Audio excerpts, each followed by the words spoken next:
Hi everyone, and welcome to a new episode of Calm Convos. Today we are discussing relationships and building connections. And we have a special guest, so stay tuned.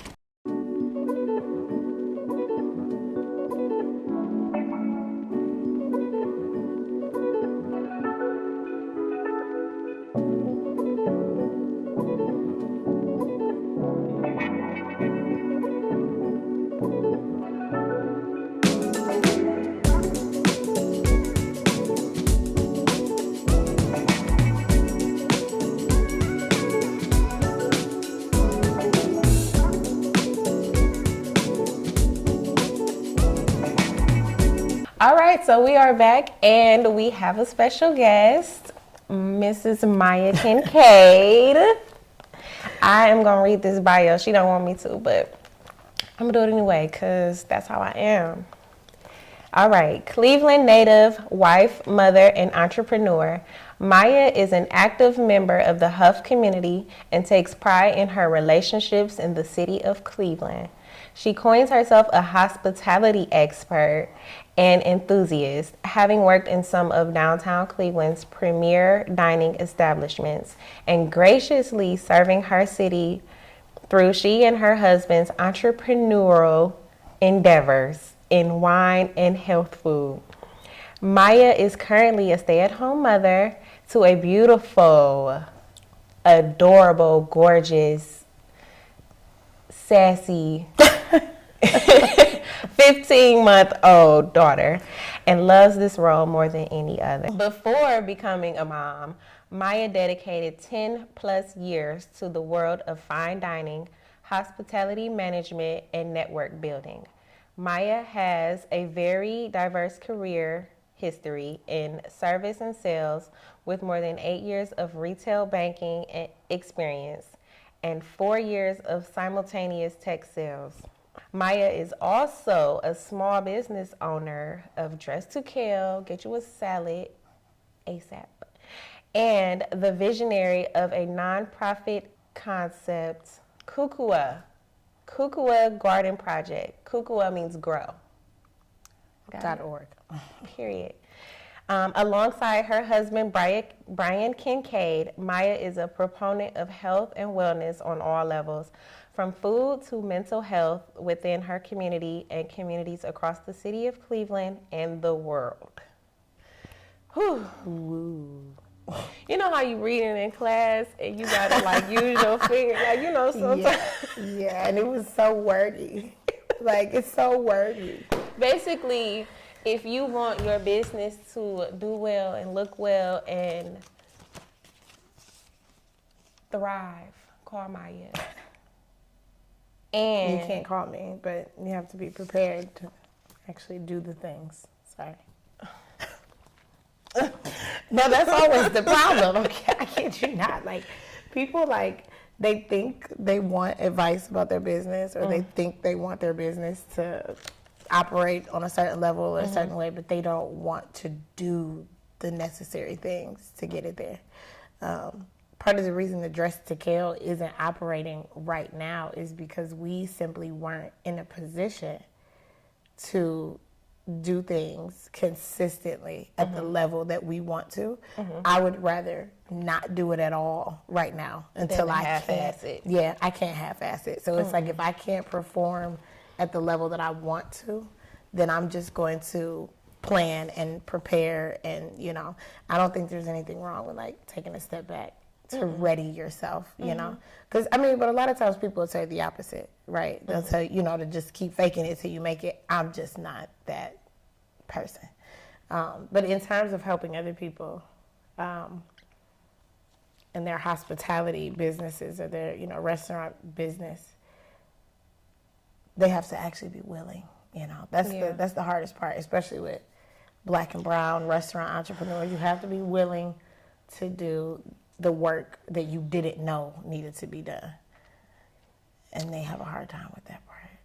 I think it's like, well, do you think that it's a little bit of entitlement? Like, we're getting this this information from another Black person? They supposed to just give it to us and do all the work? No, I think it's twofold.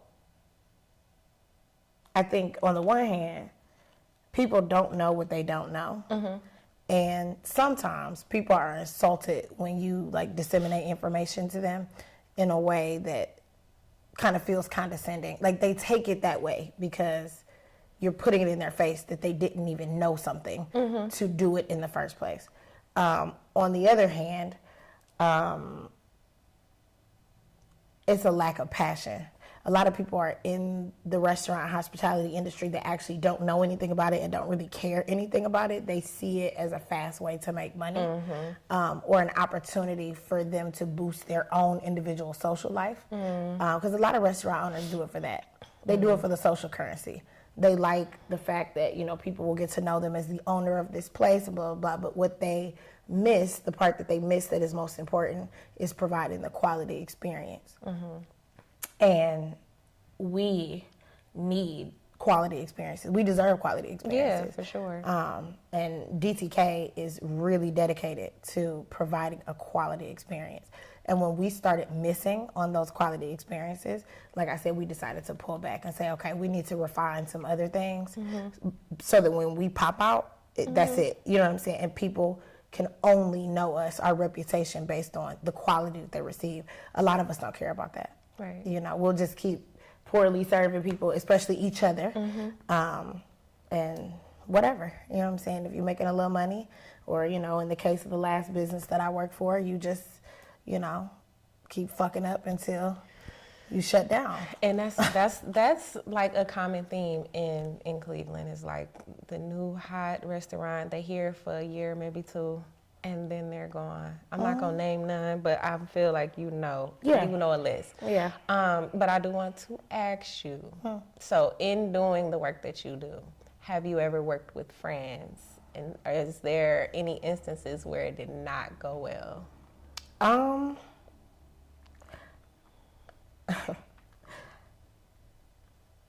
don't have to say no name. No, I'm trying to think, you know, because of course, honestly, obviously I want to be honest. I'm really trying to think how I would consider these people.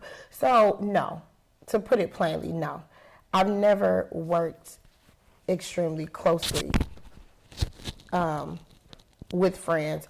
I'll say it this way, that we're friends before we started working together. I've made friends in the industry, in business or working with people, but I didn't ever go into working for or with friends. The greatest endeavor that Brian and I have undertaken so far being our work with Chateau Huff, I would consider Mansfield Frazier a friend, technically.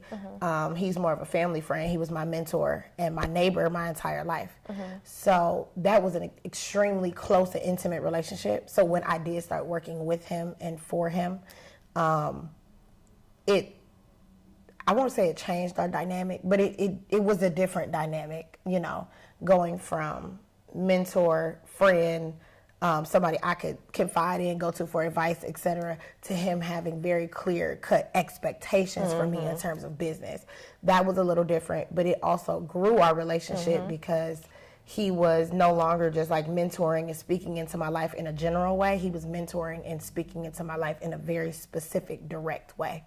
Hell, he sent my husband to college. Amen. So, I mean, he literally, like, on the strength that, like, he's like, okay, I know exactly what Maya's strengths are and what I expect her to do for the business. Brian has strengths, and I want him to do something for the business, but it will require him to get an education. And within 2 weeks of them having the conversation, Brian was enrolled in Kent State. Like, it was like, and so it was different, you know, with me and Mr. Frazier having expanded our relationship in that way. But I guess, you know, to answer your question, I am looking forward to working with more of my friends. As things grow for DTK, as things grow, hopefully with Chateau Huff, and with The Enologist, which is my husband's budding wine brand, we hope to be able to employ, work with, or collaborate with our friends. I think I know my friends well enough to know who's good at what, you know, where our strengths, differences, etc. are. Because I mean, obviously you can't work with everybody, but there are specific people in my life that I'm sure I can work. Yeah, it'll happen and it'll be fine. Because you have that discernment to know, like, all right, they're a good friend, but as far as business go, it's not going. Okay, let me get into this question real quick. Let me bring us back. I mean, we moved into it perfectly, but the question is, what's your experience with making new friends as an adult? I love making new friends. I just made a couple of new friends over the last couple of weeks. And so, you know, I think everybody puts a lot into the term friend. It's such a heavy word for some people. Me. Yeah, like for some people, it's just my friend. And I love that, and I can appreciate that. I guess for me, friendship has levels and layers, right?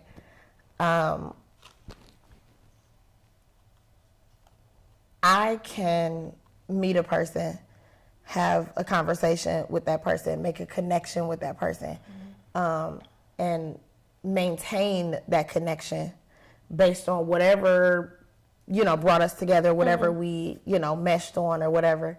And some relationships or friendships go deeper than others, right? I don't need the same thing from every friend. So, you know, I have some friends that I genuinely, you know, love them to my heart. I love them. They love me. When we connect, it's great. You know, we can have great conversation. Could, you know, sit and have a glass of wine and talk for hours, whatever. But I won't talk to them again for a year. You know, the only keeping up we do is like on social media or whatever. I don't think that makes them not my friend. I mean, if you gonna say my name, just say my name. I mean, we gonna talk about me right in my face. I actually was not referring to you. No. I don't know. I don't see our friendship that way, though.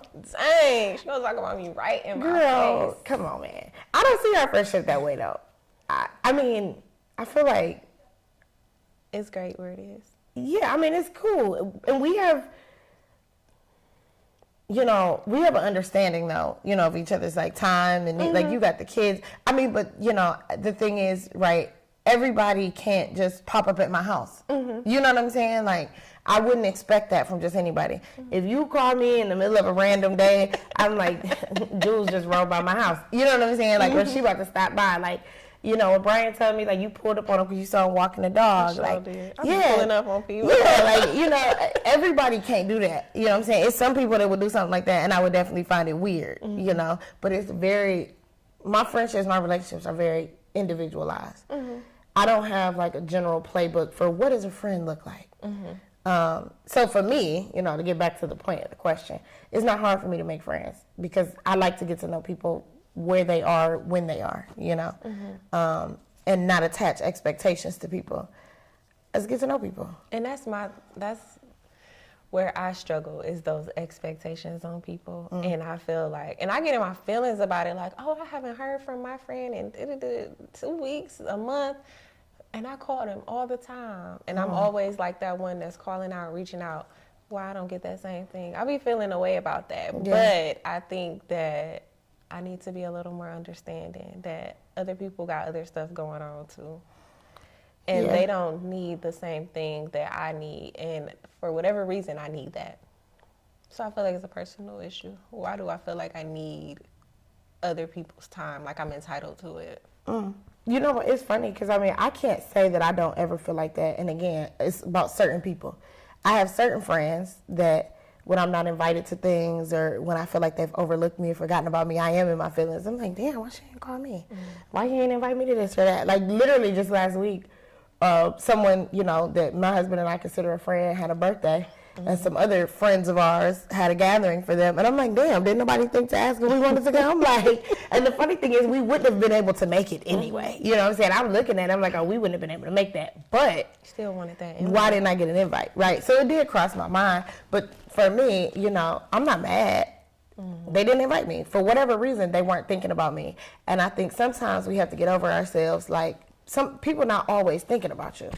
It's not even. I don't know. It wasn't everybody even needs to think about me. Oh, okay. Everybody needs to think about me every second of every minute. every hour. Yeah, I mean, there are actually people who think that. I don't know if you mean that or not, but there are people who do. Yeah, that shit is nuts. Yeah, sometimes people just not think about you, and that's okay. You know what I'm saying? But what happens is, for me, when I notice things like that, what I do is just reconfigure a person's position in my life. So if I notice that every time you have something, I'm never invited, you never think of me. When I have something, I am going to remove the thought of you from, you know what I'm saying? Because I would assume, since you don't necessarily invite me to anything, you wouldn't want to attend anything I would invite you to. So no bad blood, no hard feelings. I ain't mad at you at all. I've just reconfigured, you know what I'm saying, where that. And it's funny because these are people, right, that you'll see, for me, that I'll see in group settings or out and about and whatever, and it's all love. It's, you know, hey girl, missed you, where you been at, we got to get together, blah, blah. It's like, yeah, would love that. But I know the next time you have a gathering, you're not going to invite me. You don't mean it. Right, well, it's not even that you don't mean it. I take it as they don't mean it, so why are you saying that to me? You know what? I don't know. I think people have different motivations for different things. I think it benefits people sometimes to maintain certain proximity in certain relationships, but they don't necessarily put the effort in to like work on it, right? So to see you in public and be all, you know, buddy, and it's like, it's a proximity thing. I want to keep the bridge intact. Just in case you need some. Just in case, right? Because, I mean, and I guess as a person who is very social and who does spend a lot of time networking, social currency can be very important for some people, especially in a city like Cleveland. Yeah, for sure. So, you know, when I make friends, quote unquote, I do keep those things in mind. Like,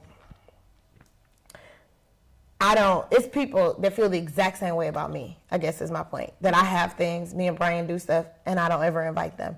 And I have people who I didn't even know thought of me that way that have confronted me like, well, why don't y'all ever, you've never invited me over for, you know, 'cause me and Brian will do like dinner parties and stuff. You never invited me to a dinner party. Or such and such said they was at your house and y'all did, you know, wine tasting and you didn't invite me. Don't look at me like that. But honestly, like, people have hit us with that, and I'm like, damn, I didn't even know that you felt that. Yeah, that you were looking for an invite. Yeah. I had no idea that you would, you know what I'm saying? But now that I know, I'll keep that in mind. If I don't, they should do the exact same thing to me. You know what I'm saying? Like, they should be like, you know, that bitch Maya don't ever invite me. She ain't coming. Yeah, I ain't inviting her ass to nothing. Like, you know, it happens. Everybody has their thing, and like, everybody's connections aren't the same. I have certain people that you know, two of our closest friends, one of our, you know, married couple friends, the Browns. Meet the Browns. You should meet the Browns. They're fantastic. But we spend a bunch of time with them. And it's not even always intentional. Like, it's very spur of the moment. Like, when we think of, like, if we're sitting at home and we want to play cards or have good conversation or whatever, the first people we think about, let's see what Brandon and Darian are doing. But yeah, I think like sometimes people take stuff personally that's not all that personal, you know. We gotta stop doing that. It ain't that serious. Like, I don't have time to be mad at people. You know what I'm saying? Like, you don't. I got all the time in the world. No, you don't. You really don't. I got all the time. You don't have Matter time. of fact, I just thought about it. I need to be mad at somebody right now. See, that sounds insane. That sounds insane. Look at you. You're trying to brew up some mad right now. That's nuts.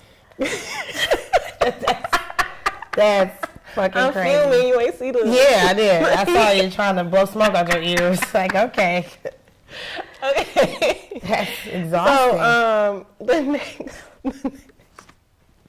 So, no, it really is trying to sit around and be mad at somebody. It is. It's exhausting. You don't. Because I got too many things to worry about than like another person who's not contributing nothing to my household, my well-being, my girl bye, child bye. Okay, next question. How do you deal with adult friendship breakups? Have you ever had one? Somebody just dumped me. Oh, damn. I just got friend dumped in the last month. Crazy. No, I don't need a tissue. It was totally fine, actually. Yeah. You know what? I tell people all the time, breakups of any kind are not negotiations. The relationship is the period for negotiation. Once one party has checked out of the relationship, there's no negotiating left to do. even with a divorce, right? The divorce proceeding is a negotiation. But the decision to be apart, unfortunately, one person gets to choose, right? So while, you know, what I was friend dumped for, I was genuinely like miffed. How did it happen? Did they text you? Was it a text? Yeah, it was a text. No, and it's so funny. Yeah, it was, no, for real.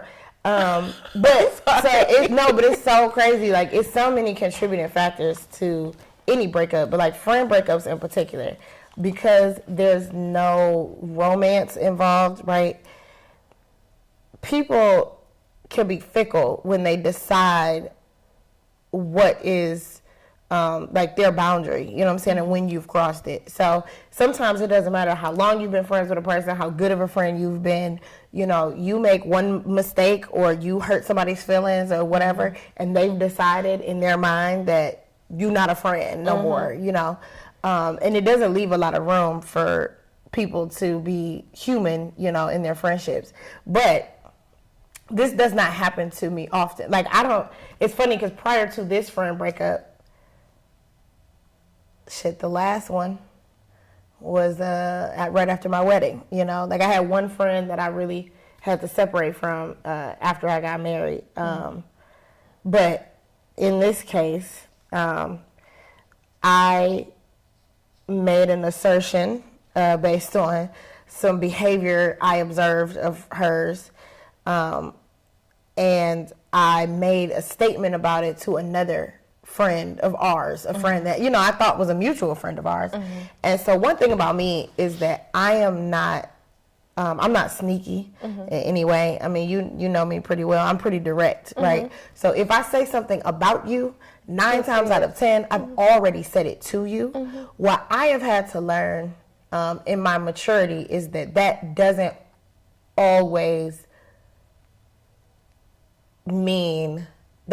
excuse repeating it, right? So because I said something to you, right, I don't necessarily have to say it to somebody else. And I would hide, well, I don't want to say hide behind that, but I would, you know, stand on that. I would die on that hill, right? I'm not gossiping about you if you know what I've said. But let's say I've told you a truth, right? And it's true, and you've accepted it. That doesn't necessarily mean you want me to go and share that truth with someone else, friend or not. So I get that. But I, you know, expressed to this person that I felt like the way they were kind of putting themselves in a very personal situation that was happening in their life out on social media wasn't necessarily healthy for them, because people were absorbing the information just to be nosy and kind of tricking her into thinking they were being supportive so that she would keep sharing information. She's going through something very extreme. It's hurting her feelings very much. And she's sharing all this information. And on more than one occasion, someone has said to me, you know, along the lines of, oh, your friend is really going through it, you know. And the thing is, for me, that'll piss me off. Because it's like, no, my friend really is going through it. And although she's embarrassing herself, it's not funny. It's not a joke, right? It's not entertaining. And so me making the statement to another mutual friend of ours that, hey, I'm like, look, I'm glad that she has real friends so that she can, maybe we can convince her to stop telling social media her personal business, because it's not having the effect that she thinks it is. Right. That information was relayed back to her, and I don't know how, like, I don't know if it was stated in the context that I said it. I don't know. I may never know. But she took that as, you know, what were her words? Based on that conversation, I don't have her best interest at heart, and she is going to maintain friendships with people that do. And I said, okay, fine. You know, like, I'm genuinely sorry that you feel that way, but be well. You know, and so getting back to, you know, like, understanding what people are going through.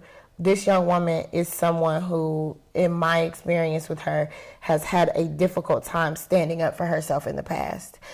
In what she's going through right now, she's made a decision that she is going to stand up for herself, no matter what the situation, right? So I just happen to be a casualty, you know, of her new personality. Right. She's finding herself in whatever she's going through, and her voice.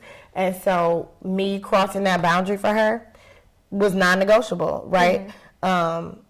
Now, if she'd asked me about it, the funny thing is what I have also found with me and friendships sometimes, to know me is to know me. You know what I'm saying? Like, I'm not, I don't change much, if that makes sense. You can almost guess what my response is going to be if you ask me, you know, a certain question. Mm-hmm. Like, if you were to ask me if I said something, mm-hmm. and you know that I did, you can guarantee I'm going to say, yeah, I said that. Right. Would you like to talk about it? Yeah. And most of the time, people don't want to talk about it. I have no problem communicating at all. Mm-hmm. I love communicating. I'm not afraid of confrontation. Yeah, you talk a lot. Girl. I do. And people are often afraid of, you know, the potential confrontation that comes with just having honest communication. Mm-hmm. I am not. Because we can be honest with each other and then still be friends. Yeah. You know what I'm saying? And that's what I think people don't like to hear. Their friends disagree with them. Mm-mm. And like you had a concern about what she was posting. It's like, how dare you disagree with me? This is something I'm doing. You're supposed to just go along with it. Mm-hmm. I've witnessed that many times. Like, it's easy to be friends when you're always agreeable. Yeah, yeah. When you just go along with whatever. Yeah. And I'm not that friend. Not that friend. And not that friend. I've lost a friend. It still kind of hurt my feelings a little bit to this day. Like, it's not no beef or nothing if I see her or if I'm having something. She's come before. But we're not as close as we were. It was like an issue that I had expressed to her. Like, I just don't like the way that you're being treated. And that was it. It was like, it turned into like her being defensive. Like, well, you going through this too. And it's like, okay, but we talking about this situation first. If you felt that way, you could have said it yesterday. You could say it tomorrow. But right now, I'm just telling you that I think you deserve better. She didn't want to hear that. And then she just stopped hanging out with me. And I was like, dang, okay. And then I expressed it to her, like, because one of my cousins had came to me and was saying, like, yeah, what's going on with you? And I'm like, So I said, you know, we are friends. You don't have to talk to my cousin about what we got going on. Mm-hmm. And it just never recovered from there. Yeah. But, you know, it's all love. I hope she's happy. Yeah. Yeah, loving people from a distance is a real thing. That's literally what I had to do, because I felt like I was getting too invested in what she had going. Mm-hmm. So. Yeah, and that'll happen. But when you love people, that's bound to happen. You just gotta let them do what they're going to do. And, you know, once you have that conversation, if nothing goes forward from there, then that's that. But if they're not even willing to have that conversation, it's time to just let it go. Yeah, and again, sometimes it comes down to knowing people. Is there certain conversations that I won't have with certain friends because I already know that they're not ready for that conversation, or they're not going to be receptive to it. And I know them well enough to know that. Mm-hmm. So there's no reason for me to waste my breath. Yeah, true. Yeah, I'm not going into it. Next question. I love this conversation. I love it. Okay. All right, next question. How do you set boundaries with your spouse so you both get some personal time?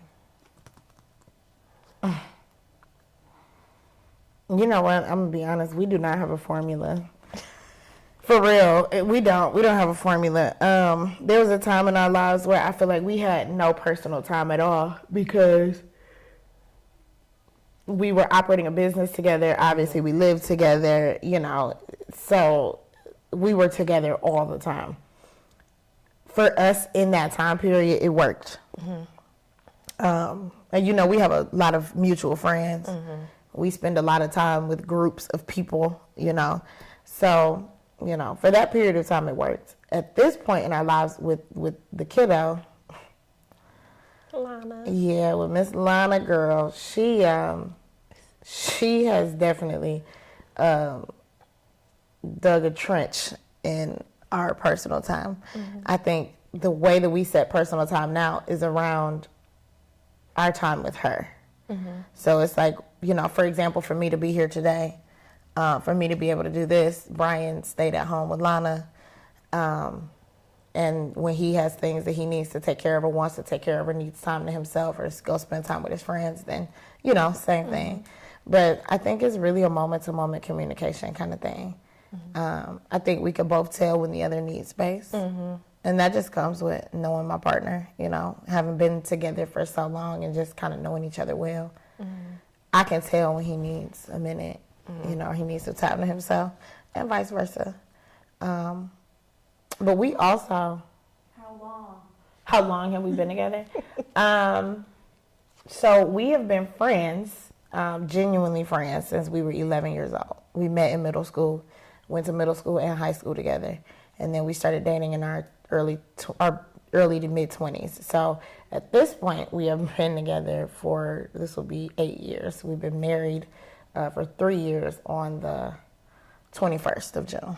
Oh, yeah, our happy wedding anniversary. Thank you. Y'all got plans? We're supposed to be in Texas for 2 of our friends' wedding on June 22nd. Okay. So hopefully we will make our way to Texas for their wedding. This ain't Texas. I know. Have a good time. That's so beautiful. Yeah. 3 years. Yeah, 3 years. It went by really fast. Half of it we were making a baby. So yeah, I was baking a baby for half of it. So yeah. Oh my God. You know, we found out we were pregnant on our first wedding anniversary. Look at that. Happy anniversary, mommy, daddy. Yeah. You know what? One time, I don't want to tell y'all business of what was going on in y'all house, but I remember that one day I had popped up on y'all, and well, it was just you and Lana, and he came in from work, and he walked Luno, and then he was like, you said something like baby or husband, whatever you... She probably said husband. She called him husband. Yeah. She was like, can you wash the dishes for me? And then he went in there and washed the dishes. And then before he washed the dishes though, she was like, you're not gonna come and give me no love. You're not gonna say hi. And he came all the way around. It was just so sweet. I was like, you better come in here and hug her and kiss her and then go do them dishes. I love that. No, yeah, he is. I mean, Brian is great. Like, it's easy. He's easy. He's easy to talk to. He's extremely easy to get along with. Yeah. I mean, you know Brian. You've known Brian for a long time. I love that he appreciates, because it's so hard for people to really understand, like, when you stay at home with the child, that's a job too. Like, and I love that he appreciated and he understood that you were just too tired to go and wash them dishes. Yeah. He didn't like complain. Maybe he complained when I left. I don't know. You know what? You better not be complaining. No, Brian never complains. At least not out loud. He was just like, I love that, because that's what a partnership looks like to me. Like, not coming in, what was you doing this whole time? No asking questions, criticizing, and it's just, you need me, I got you. Yeah, it's funny because I'll probably go home. We got dishes in the sink today. I'll probably go home and he will have washed the dishes. I hate washing dishes. I hate washing dishes. I was a little spoiled. So, you know, I grew up my whole childhood with a dishwasher. I never had to physically wash the dishes. It's like, as an adult, I just don't have a dishwasher in my house right now. And he's got to change that. He's got, we're going to renovate our kitchen soon. And I'm like, sir, the first and only appliance you need to buy is a dishwasher, because we had 3 dishwashers in our house. Had 3? Mm-hmm. Me, my sister, your sister, and your brother. Yeah. Yeah, no, not me. Yeah, we had to tag team them. No, we had a Fisher and Paykel dish drawer. Okay, I know the brand and everything. That thing was wonderful. It was like 2 dishwashers in one, because they pulled out like drawers. So cool. Need that in my life. Can't relate. Yeah, need it in my life, because I hate washing dishes. But also, you know, I'm a home chef. You know what I'm saying? So I cook a lot. And yeah, you know, I need a plate. Because, she be posting, or Brian will post it. You might not even post it. And steaks with the lobster tail, the tail curled so perfectly cut open. Just, what's it called when you cut it? I know you know what it's called. What do you mean? When you cut the way you cut the lobster tail open. It's a word for that. We're going to find it. We're going to put it down here. Like when I cut it up the middle and like put it on the top. Ain't that a name? I don't know. Yeah, it's escaping me at the moment if it is a name for it. I'm sure there is, right? My chef friends are probably like, yeah, you fucking idiot. But like, I never see any of my chef friends wash dishes. You know what I'm saying? They don't wash dishes. And so I feel like you don't need to I don't need to wash the dishes. I cook the food. Somebody else wash these dishes. Yeah. Anybody else. I don't care. You better get Lana in there. Homegirl will be washing dishes as soon as she can stand on a stool. But see, her daddy got to get a dishwasher so that I can just teach her how to load it. Oh, my goodness. Because I don't mind. I won't subject my baby to things I wasn't subject to. I was just about to say, your child is going to have an easier life than you. Yeah, I'm not going to make her wash the dishes if she don't want to. Oh, God. No. I'm about to teach Darnell how to do dishes as soon as we get home. Like, this is for he's all the same height as you. He should be washing it. She'll be messed up more than me, too. Okay, so next question. What does your relationship with your parents look like now that you're married? So, I only have one parent. Mm-hmm. Both my father and my stepfather have passed. Mm-hmm. Sorry to hear that. Yeah.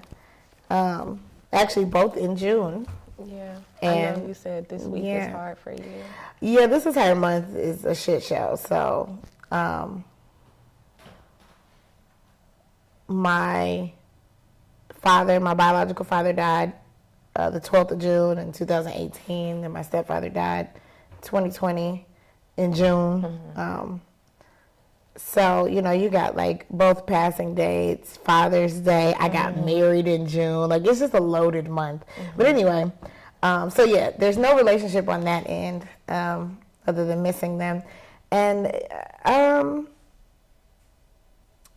me and my mother have an interesting relationship. And it's not because I'm married, but me being married does play a part in that relationship now. I guess I'll say this and then I'll just leave it at this. I think a lot of parents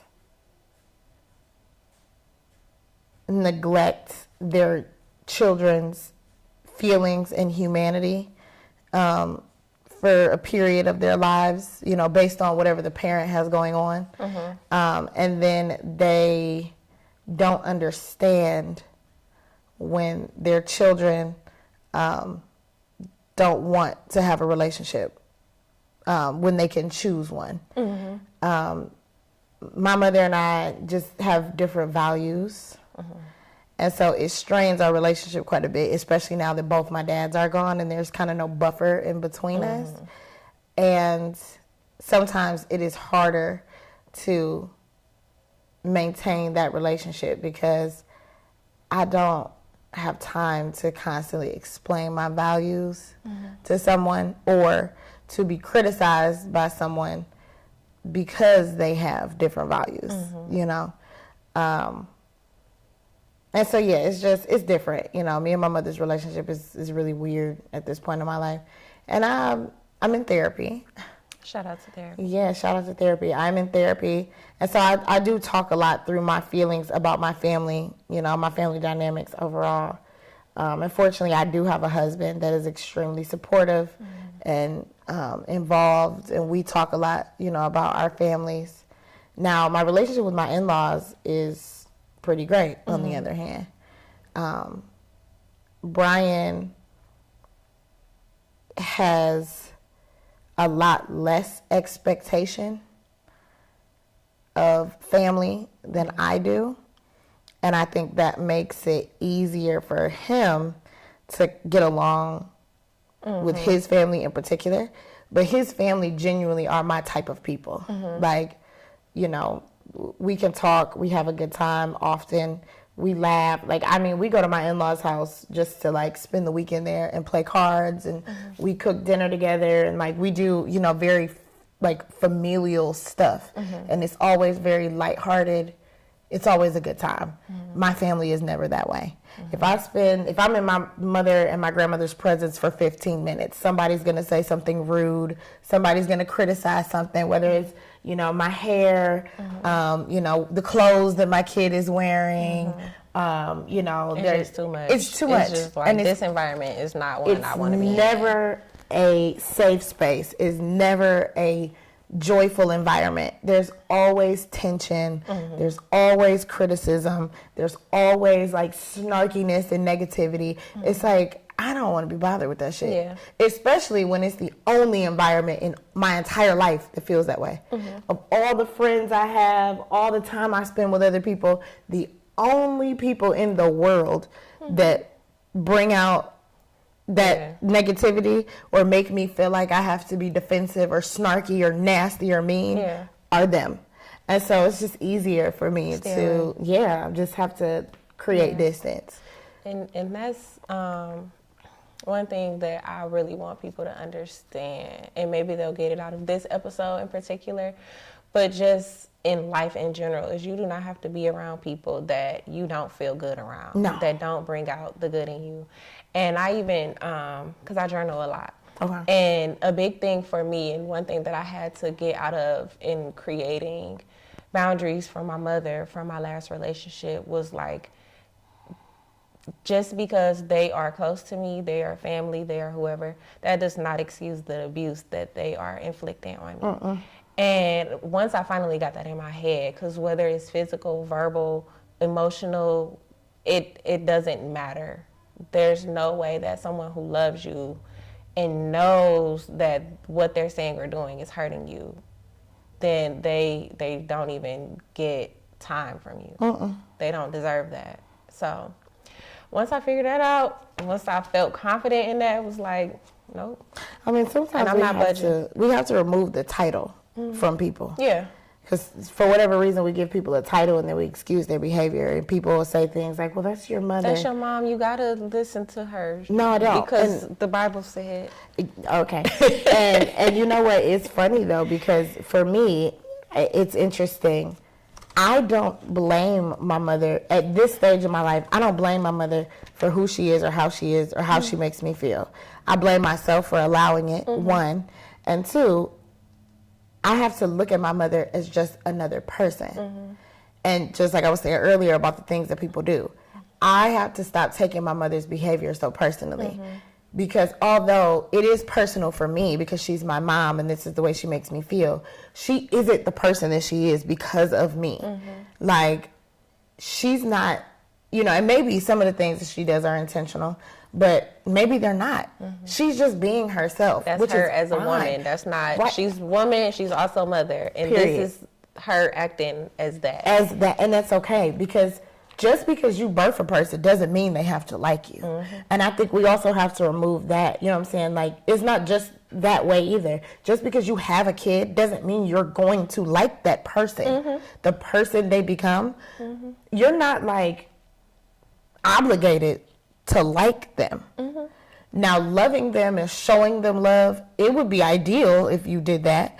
And if you genuinely love them, you, as a parent, it is our responsibility to do whatever it takes within us and around us to foster the best in the people that we created, right? That's our responsibility. It's not theirs, though. Right. If Lana doesn't like me when she's older or whatever, it's not her job to change and make herself someone that I can get along with.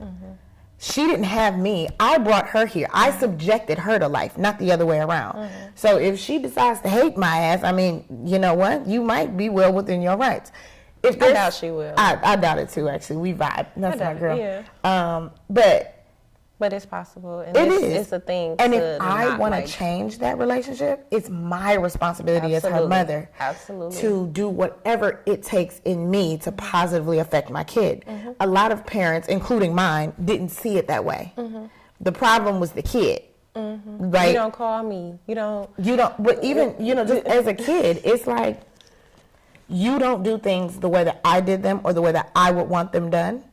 So I'm going to shit on you and criticize you and bully you Now as an adult, it's, well, you don't call me. We don't talk. We don't. Look at the type of environment that you created.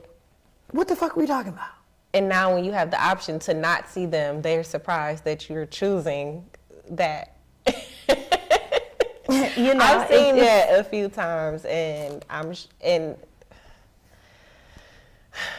it gives what the fuck. It's unfortunate though that our parents sometimes want us to behave like adults, and they are not able to do that themselves. Right, or treat us like children.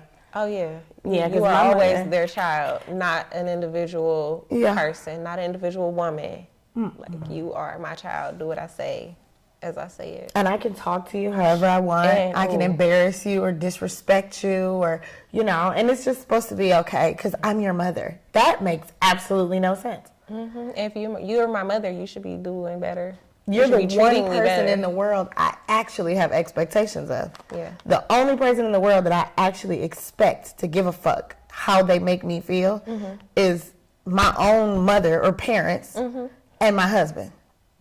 That's it. You know what I'm saying? I expect those people to care. Now, outside of that, I don't expect you to care how you make me feel. It would be nice. It's a luxury if you do. And if I could communicate with you and say, hey, this is how you make me feel when you do this or that.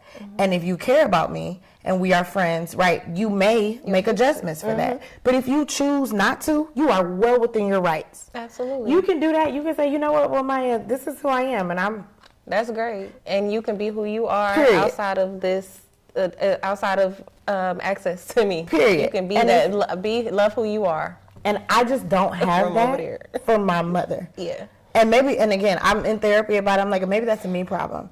Because maybe I shouldn't have expectations of my mother. Because understanding she's just a person, like I said before.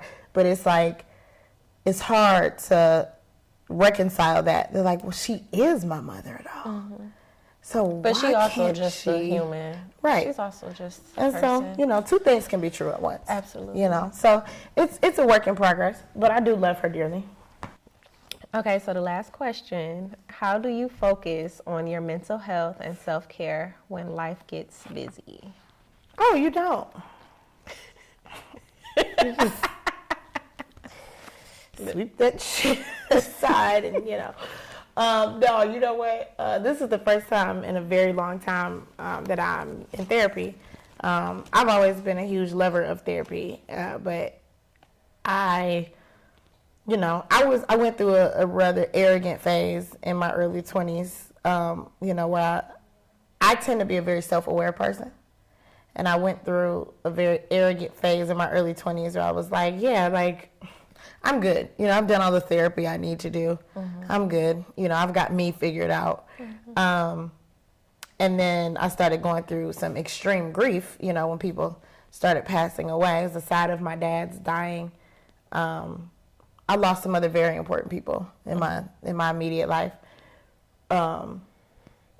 And I pushed that shit aside and just stayed busy very intentionally for years. And just kind of compartmentalized. And I did a lot of things, like a lot of us do, to just cope or mask. Drinking more than I should. Even eating, spending money, just filling up my schedule with social events and, this and that, like all these different things. And then, like, sometimes, life will just sit you down. And when I got pregnant, my pregnancy was really rough. I had a really hard pregnancy. And I couldn't do anything. And my husband was still a full-time college student. He had some other personal things going on that he was obligated to. And so I was spending a lot of time just uncomfortable, stuck, and alone during my pregnancy. And I had a decision to make about who I wanted to be when my daughter got here. Because then I started thinking, there are some things that I started to understand about my own mother going through the process of having a baby. And it may sound crazy to some, But it occurred to me how women can absolutely hate their children. Because if you go through some of the things that we go through as women just to bring a baby here, all for a baby you didn't even want, or in a situation that sucks, where you're alone or being abused, or you have to do this all by yourself or whatever, right? I'm like, I could definitely see now that I've gone through this, how women can neglect or mistreat, right, or resent their children. Because I wanted this. And I'm in a happy, loving relationship, and this is miserable for me. And so I made a decision then that I had to take care of myself. When I started feeling those feelings, thinking those thoughts, and understanding those things, I was like, oh yeah, you got to take care of yourself, because you'll allow this to seep in and become a part of who you are. Thoughts become your actions. Yeah. And I'm like, these intrusive thoughts have to go. Yeah. And I can't ignore them or sweep them under the rug. I have to deal with them.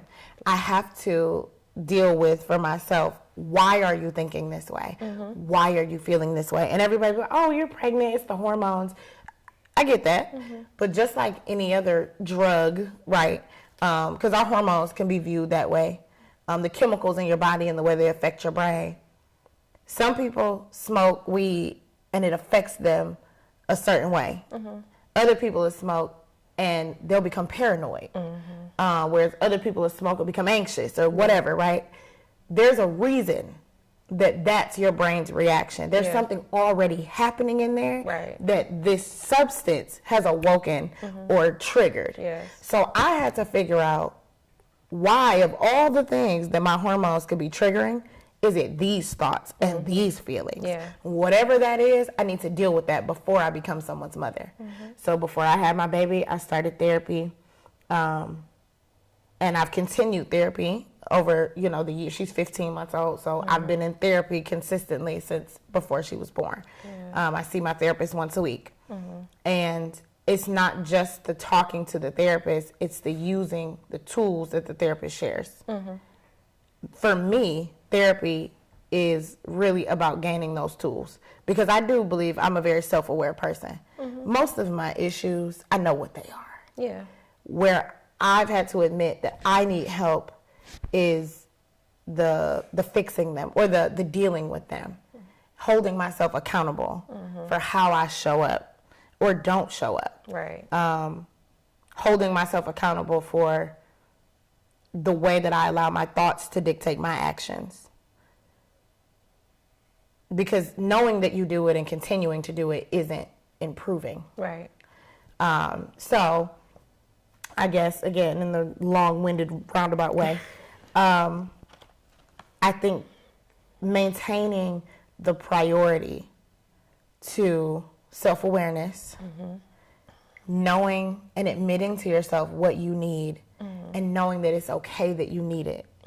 It's okay that you have bad thoughts sometimes, or that you get angry, or that you feel depressed, or you're not motivated, or whatever, right? Life is heavy as fuck. So it's whatever you're feeling is okay. You just got to figure out what tools you need to deal with those feelings. I think everybody has negative feelings and thoughts, whether they admit it out loud or not. Some people will never tell you, and it's okay, they don't have to, but trust me, they have them. We live in a society that is surrounded by, it's so funny. I was telling Brian one day, we're scrolling through Netflix, and I was like, I can't find one movie on Netflix that doesn't have gun violence in it. Even the comedies, even the funny shit. Somebody getting shot. Right? There's always, even just that contributes to our psychopathy in, one way or another. You're going to think about negative possibilities.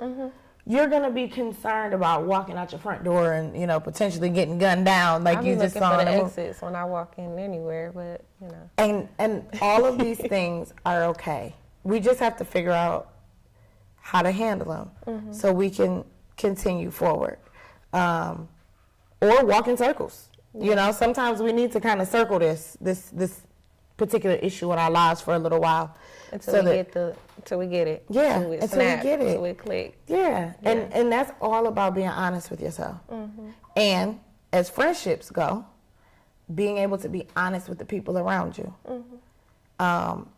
I think one of my absolute favorite things about my friendships is that I am friends with a bunch of people that genuinely share my values. Mm-hmm. We are not all alike. Yeah. We do not all think the same things. But at the core of who we are, we have the same value system. Mm-hmm. I can talk to, like, my closest friends, like, that level and layer of friendship. As I mentioned earlier, there are levels and layers. Mm-hmm. I have friendships on that closest level and layer that I am 100% unapologetically, unadulteratedly myself. Mm-hmm. And they can be honest with me. They can, speak life to me. And they can tell me when I have them fucked up.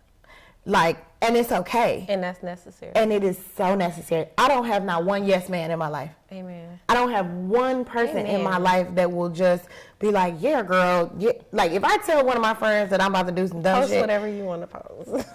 No shade. No, but for real. Like, honestly, no. Fuck no. Right. Like, I have gone very slightly off the rails before and literally had a friend like, girl, take that shit down. Mm-hmm. I have. Take that shit down. I have one girlfriend. It's so funny because I was early today, but I am one of my biggest failures in life and in business, and I'm chronically late. Okay, I'm working on it because Brian is never late for anything.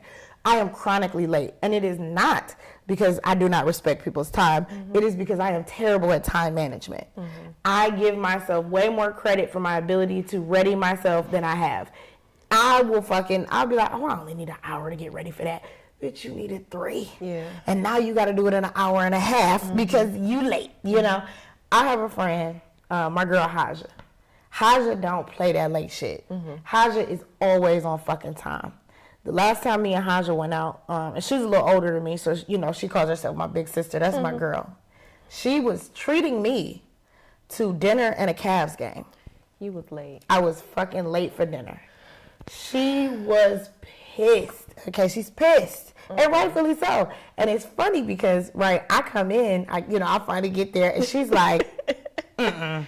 Yes, she said, because I was like, I'm sorry, and I went to give her a hug, mm-mm. and she was like, She's like, I'm really upset. She's like, have a seat. Like, I'm not a fucking kid. You don't have, you don't have to hug me and like coddle me. She's like, I'm really upset that you're late. Mm-hmm. Like, she's like, and it's okay. Like, I'm not like breaking up with you or nothing, but we just not gonna be able to go out together no more. I'm gonna just meet you wherever we're going, and you'll get there when you get there. And I was like, no, you know what, friend? You're messing up her timeline. Right. I'm like, I'm sorry. I said, give me one more chance. I'll be on time. Okay. So, we got through the evening. We had a great evening, whatever. And it's funny, this past weekend, she had asked me if I wanted to go to Gumbo in Tower City, mm-hmm. right? And so she's like, do you want to meet me there or do you want me to pick you up? Mm-hmm. And I was like, you could pick me up. I'll be ready on time. Mm-hmm. And she came to pick me up. She got there at 8 o'clock on the dot because, like I said, she's always timely. And I was walking out the house at 8:02, okay? And, but it's genuinely just that. I respect my friends. I love my friends. I don't want to make my friends feel unappreciated. Right. And the thing about what Haja's asking of me is better for me. Yeah. She's not asking me to do anything. She's not criticizing who I am. She's saying, if you give your word. Yeah, grow up, okay? Do better at this, okay? Because if this was a business situation or whatever, me showing up 30 minutes late killed the fucking deal. Unacceptable. It is unacceptable, better, right? And how does it make people feel? Mm-hmm.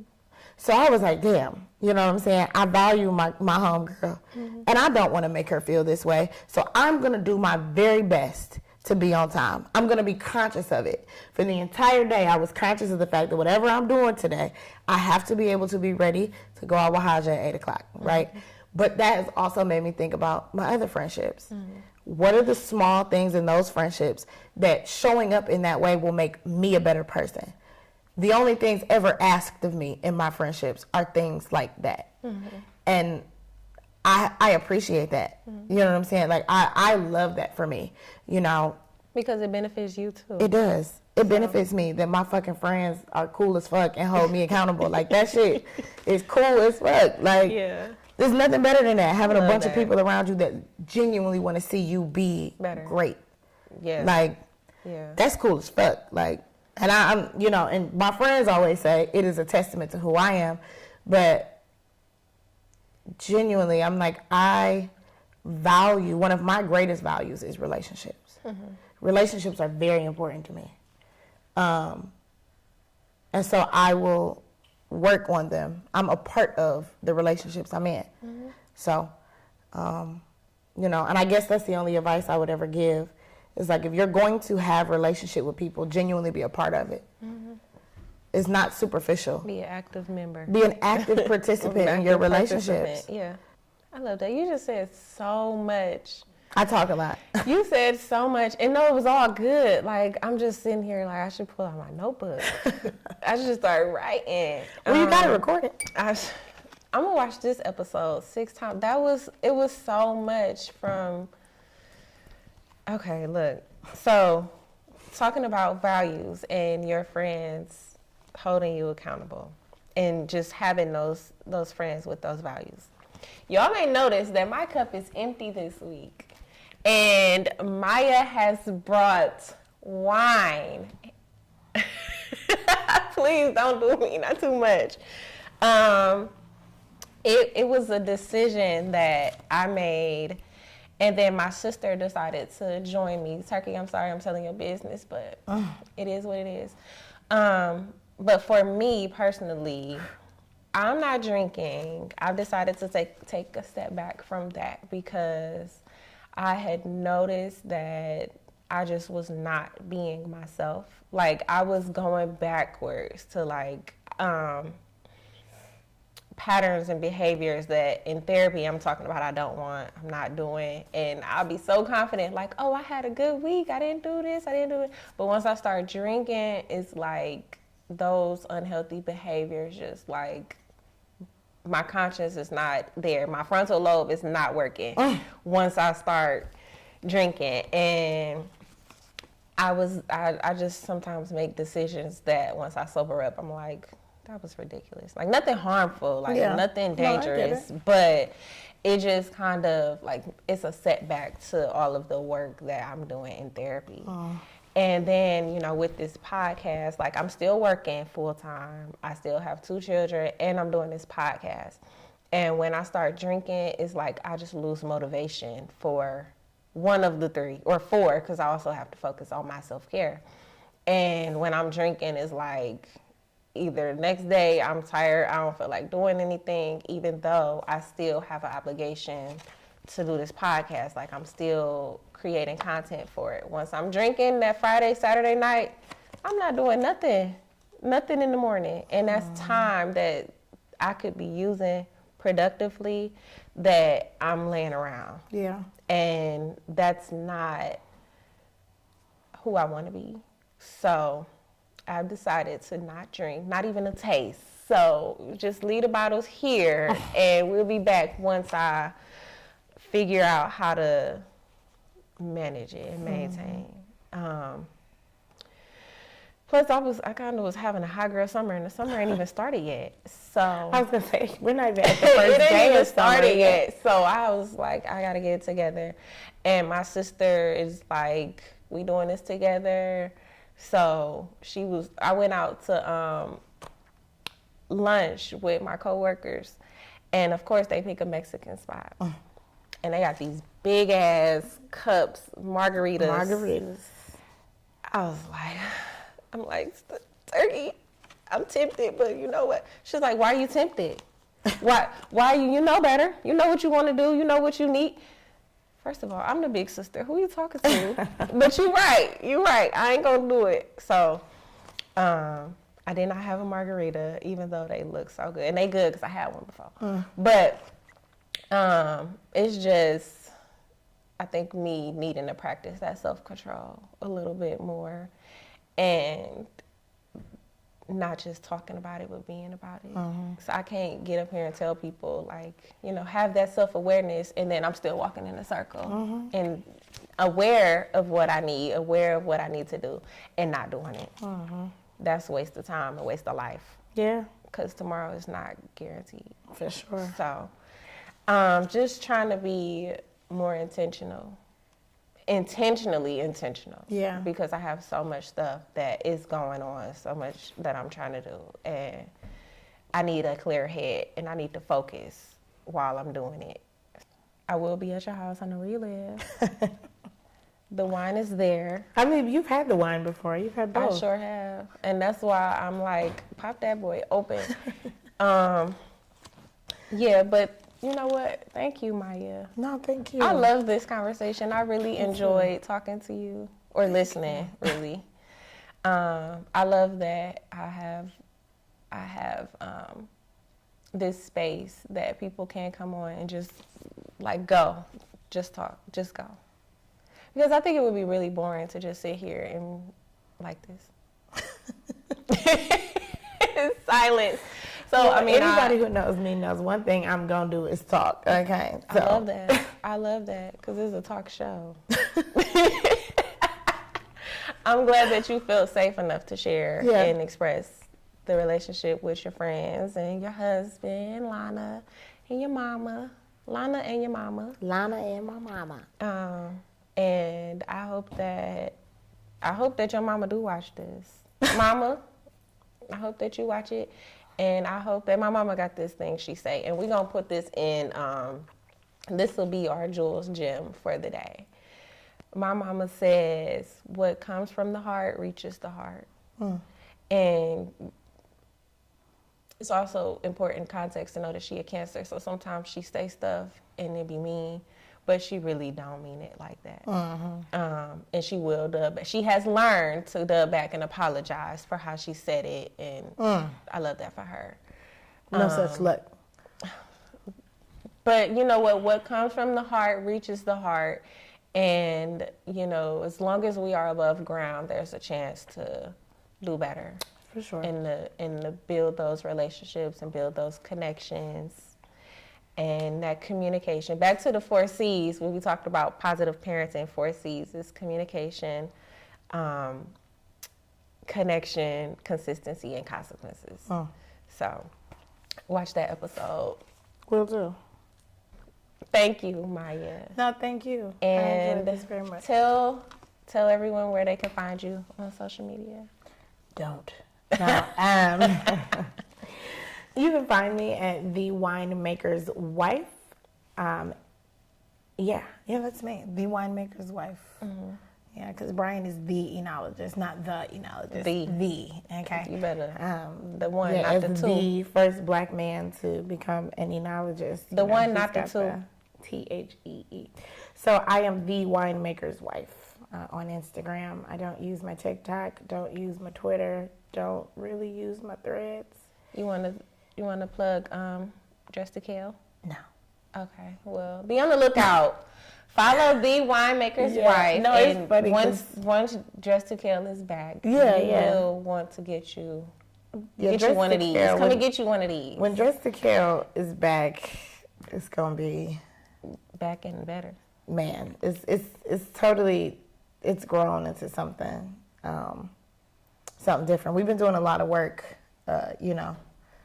silently. That's how it works. With Dress to Kill. So when we pop back out with Dress to Kill, it's gonna be a whole nother thing. I just hope people are ready. It's gonna be great. I'm ready to get me one of these. Yeah. It's a chicken salad. And also make sure that you follow the podcast at Calm Convos Podcast. It'll be down here, per usual. And you can follow me at @cupofjules_ and the production company LaunchArts Media at LaunchArts Media. And again, it's all down here. Shout out to Cam. You can follow her too. That's my producer at Digital Cam.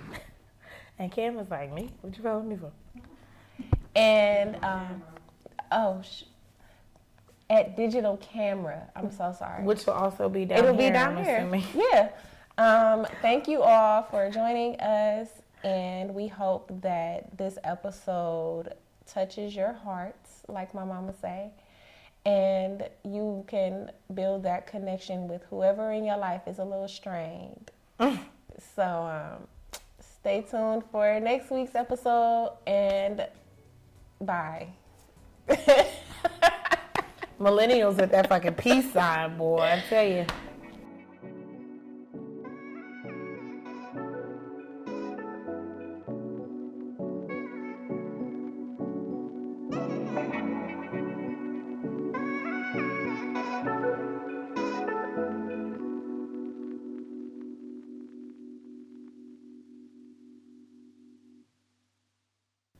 There's a net.